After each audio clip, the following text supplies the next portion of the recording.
আসসালামু আলাইকুম everyone. Mariam screen থেকে আজকে আমাদের আইটেমটা হচ্ছে চিকেন নাগেট। তো এখানে চিকেন নাগেট রান্না করার জন্য চিকেনগুলোকে ছোটো ছোটো টুকরো করে আমি কেটে নিয়েছিলাম।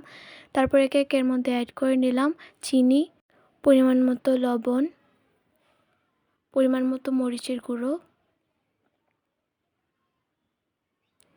গোলমরিচের গুঁড়ো। তারপর এর মধ্যে দিয়ে দিলাম আমি অল্প পরিমাণে বাটার ও সয়া সস। তারপর দিয়ে দিচ্ছি আদা বাটা ও রসুন বাটা, অল্প পরিমাণে কর্নফ্লাওয়ার। তারপর এর মধ্যে দিয়ে দিলাম টমেটো সস। সবশেষে আমি এখন দিয়ে দিচ্ছি লেবুর রস। এবার সব কিছুকে আমি ভালোভাবে ব্লেন্ড করে নিব।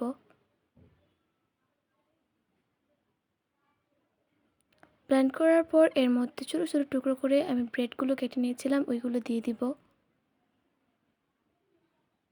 দিয়ে দেওয়ার পর এটাকে আমি আবারও ব্লেন্ড করে নেব।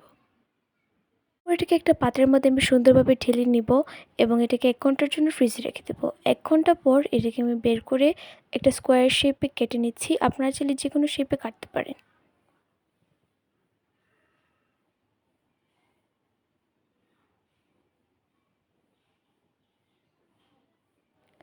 কাটার পর দেখুন এটা কি সুন্দর উঠে আসছে 1 ঘন্টা ফ্রিজে রাখার জন্য।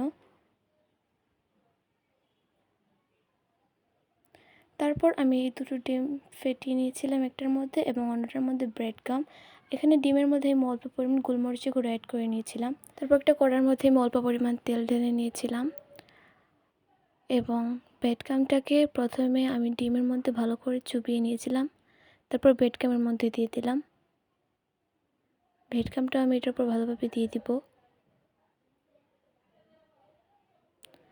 এবং এগুলোকে এখন আমি তেলের মধ্যে ছেড়ে দিচ্ছি।